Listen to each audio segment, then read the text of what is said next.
अस्सलाम वालेकुम। Abdul Wahab goat farm बिहाड़ी।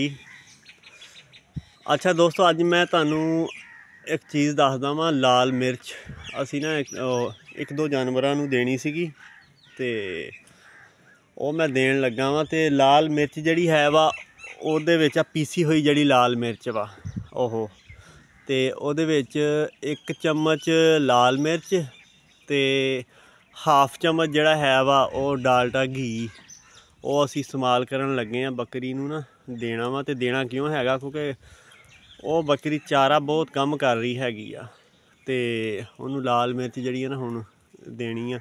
ਤੇ ਬਾਕੀ ਬੱਕਰੀਆਂ ਨੂੰ ਮਸਾਲਾ ਜਿਹੜਾ ਵਾ ਉਹ ਤੇ ਅੱਗੇ ਚੱਲ ਹੀ ਰਿਹਾ ਹੈਗਾ ਵਾ।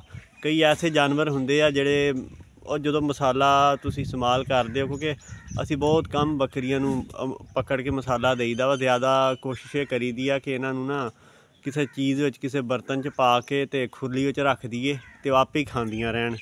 ਤੇ ਜਾਂ ਫਿਰ ਮੈਂ ਕਿਸੇ ਚੀਜ਼ ਵਿੱਚ ਮਿਕਸ ਕਰਕੇ ਜਾਂ ਵੰਡੇ ਦੇ ਵਿੱਚ ਜਾਂ ਕਿਸੇ ਚੀਜ਼ ਵਿੱਚ ਮਿਕਸ ਕਰਕੇ ਮੈਂ ਨਾ ਇਹਨਾਂ ਨੂੰ ਖਿਲਾ ਦਿੰਦਾ ਹੁੰਦਾ। तो कई जानवर ऐसे होंगे जो मसाला वगैरह होंगे ना तो उस दिन फिर चारा कम करते, फिर उस हिसाब नाल मसाला नहीं खा सकते। तो फिलहाल उन्होंने मैं कली लाल मिर्च मैं देन लगा वा। तो लाल मिर्च इंशाल्लाह उम्मीद है देन दे नाल एक तो जानवर चारा सही बेहतर कर जाएगा तो एक ये जानवर तो शाइनिंग भी आ जाएगी। क्योंकि लाल मिर्च का फंक्शन जोड़ा है ना जिगर अगर कोई इफेक्ट होया होवे, क्योंकि टाक्सन की वजह तो यह मसला बन जाता वा जिन्होंने पंजाबी च आपां कहने वाईबादी या जहरबाद, ਉਹਦੇ ਤੇ ਵੀ ਆ लाल मिर्च ਜਿਹੜੀ ना बहुत ज़्यादा काम करती है। अक्सर बकरियां ਤੁਸੀਂ देखा होएगा कि ਜਦੋਂ ਬੱਚੇ ਦੇਣ ਤੇ ਆਉਂਦੀਆਂ ਵਾ ਉਹਨਾਂ ਦਾ ਹਵਾਨਾ ਜਿਹੜਾ ਬਹੁਤ ਜ਼ਿਆਦਾ ਸੁੱਜ ਜਾਂਦਾ ਵਾ ਤੇ ਇਸ ਚੀਜ਼ ਤੇ ਵੀ ਬਹੁਤ ਕੰਮ ਕਰਦਾ ਵਾ। ਬਾਕੀ ਉੱਥੇ ਕਾਲੀਆਂ ਮਿਰਚਾਂ ਵੀ ਇਸਤੇਮਾਲ ਕਰੀ ਦੀਆਂ ਵਾ, ਉਹ ਜਦੋਂ ਕਿਤੇ ਇਸਤੇਮਾਲ ਕੀਤੀਆਂ ਕਿਹੜੀ ਚੀਜ਼ ਵਾਸਤੇ ਕਰੀ ਦੀਆਂ ਉਹ ਵੀ ਮੈਂ ਤੁਹਾਨੂੰ ਵੀਡੀਓ ਬਣਾ ਕੇ ਤੁਹਾਨੂੰ ਮੈਂ ਦਿਖਾਵਾਂਗਾ। ਫਿਲਹਾਲ ਅੱਜ ਕੱਲੀ ਲਾਲ ਮਿਰਚ ਔਰ ਡਾਲਡਾ ਘੀ ਜਿਹੜਾ ਨਾ ਇਹ इस्तेमाल करन लगा वा ते तुहानूं मैं देन दा तरीका भी दसदा वा। बाकी मैं लैके आना बकरी ते तुहानूं मैं दिखाना वा। अच्छा दोस्तों, यह जानवर आ अज इहनूं देनी आ लाल मिर्च। इधर मार ते यह लाल मिर्च जिहड़ी मैं मिक्स कीती हुई है इहदे विच डालडा घी ते मिर्च, यह मैं 2 चम्मच इहनूं देने आ।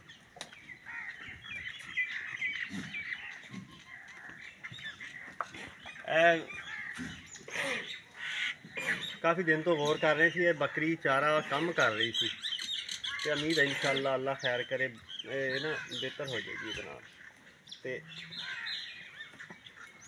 और यह देखो मैं दे रहा वहाँ, ये आप ही खा रही है क्योंकि जानवर अक्सर लगे होंगे आ।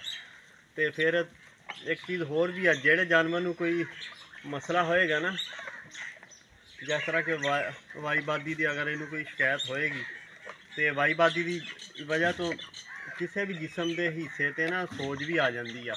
वो अगर जे सोज ज़्यादा देर रहे तो फिर आस्ता आस्ता फिर जिगर नूं अफेक्ट करती है। यह देखो आप ही तकरीबन खाई जा रही है। इन्हूं 1 चम्मच मैं देता वा तो यह हुण दूसरा चम्मच इन्हूं मैं देना वा। अक्सर जानवर होंगे उन्होंने अगे इस तरह चम्मच करो तो आपे भी खा लेंगे।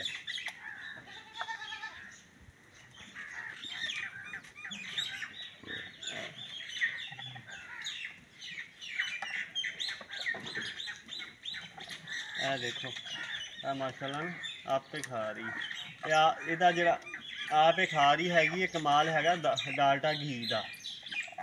हालांकि तुसीं देख लो लाल मिर्च कितनी कड़वी होंदी है, वो लगदी है मूँह कि मूँह उहदे नाल कितना सड़दा वा, फिर भी माशाल्लाह खाई जा रही है।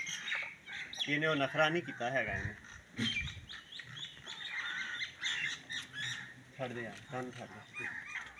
यह माशाल्लाह जानवर आ अजे हुण दे के हटे हैं। ओके जी, अस्सलाम वालेकुम।